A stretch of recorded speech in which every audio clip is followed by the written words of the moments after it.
Al-Imamu Ahmad dalam musnadnya diriwayatkan oleh Ibnu Jarir dari bapaknya menyampaikan satu situasi di masa Nabi Sallallahu Alaihi Wasallam. Perhatikan dahsyatnya bagaimana para sahabat merespon ajakan dan penegasan peringatan Nabi Sallallahu Alaihi Wasallam.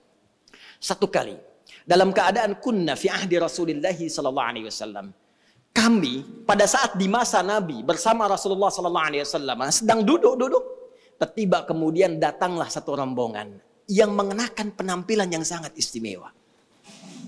Kalau sekarang kita ilustrasikan, datang ada yang bawa Ferrari, bawa Lamborghini, bajunya bagus-bagus, perlengkapan di tubuhnya mewah-mewah. Datang, Masya Allah, Muslim. Datang ke majlis Nabi Sallallahu Alaihi Wasallam.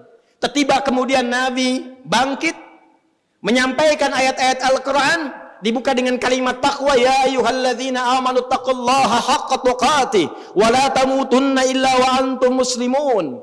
Hai orang-orang yang menyatakan dirinya beriman kepada Allah, berimanlah dengan benar, dengan cara meningkatkan takwa kalian dengan sebenar-benarnya takwa, dan jaga keislaman kalian sampai kalian wafat, kata Nabi.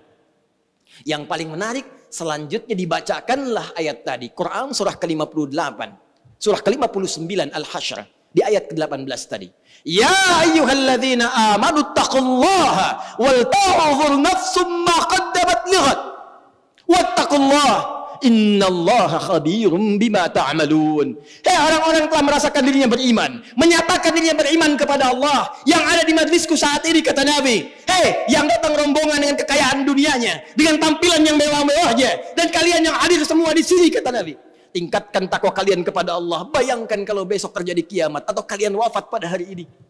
Tingkatkan takwa kalian sebagai bekal pulang, karena Allah Maha mengetahui apa yang telah kalian kerjakan di hari-hari yang lampau. Mungkin kalian banyak berbuat maksiat, mungkin mendapatkan harta dengan cara yang salah, mungkin banyak hal-hal buruk yang pernah dikerjakan. Apa yang terjadi? Disebutkan langsung dalam riwayat, mereka melepaskan semua kemewahannya untuk disedekahkan dalam ibadah. Mereka berpikir, ya Allah, ini apa manfaatnya Ferrari saya? Apa manfaatnya Lamborghini saya? Apa manfaatnya kemewahan saya, Rolex saya, pakaian yang melekat di badan saya ini, kalau semua tidak ada harganya di hadapan Allah Subhanahu wa Ta'ala? Bukankah saat wafat yang membalut kita hanya kain kafan saja? Adakah kendaraan itu mengiringi sampai ke alam kuburnya? Adakah pakaian itu dikenakan sampai ke liang lahatnya? Kalla, tidak. Bukan berarti harus diberikan semuanya, tidak. Ayat ini, kisah ini ingin memberikan pesan kepada kita bagaimana para sahabat merespon seruan Nabi dengan mengarahkan semua terkait dengan aset dunianya untuk kepentingan ibadah. Anda yang punya kendaraan bukan berarti harus diwakafkan, bukan berarti harus dihibahkan. Pertanyaan khatib, sudah berapa kali kendaraan itu dipakai untuk ibadah? Itu dihisab. Motor Anda alih-alih dipakai kerja, pernah nggak dipakai ke masjid? Pernah dipakai ke majelis ta'lim? Berapa kali dipakai maksiat? Kendaraan yang Allah berikan kepada Anda, yang Anda pernah banyak berdoa menuntutnya. Diberikan sepeda, pengen motor. Diberikan motor, pengen mobil. Sepeda saja belum pernah Anda pakai ke masjid. Anda hanya bolak-balik pada subuh.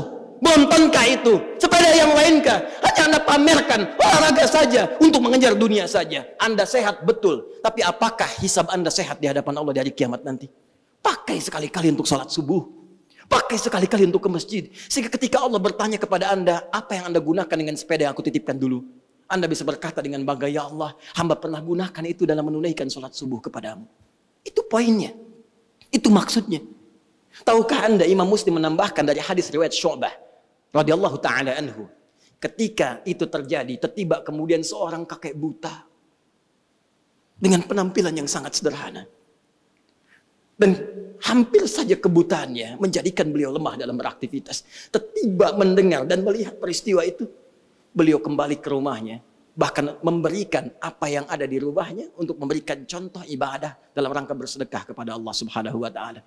Dan itu bermanfaat bagi orang-orang Islam pada saat itu. Sehingga apa yang terjadi? Semua berbondong-bondong orang Ansar Madinah mencontoh perbuatan kakek ini. Dan keluarlah hadis yang legendaris itu. Man sanna fil islami sunnatan hasanatan falahu ajruha mithla ajri fa'iliha min ghairi an yankusa min adriha syai'.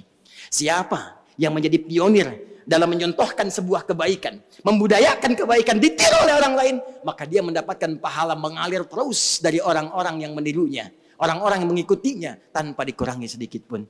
Sekarang kiranya waktunya bagi kita untuk kembali kepada Allah Subhanahu wa Ta'ala, untuk merenung di Jumat ini, memperbaiki hidup kita.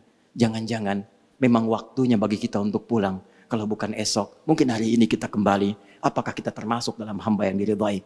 Hanya kita yang bisa berikhtiar dan menunjukkan kepada Allah untuk menjawab.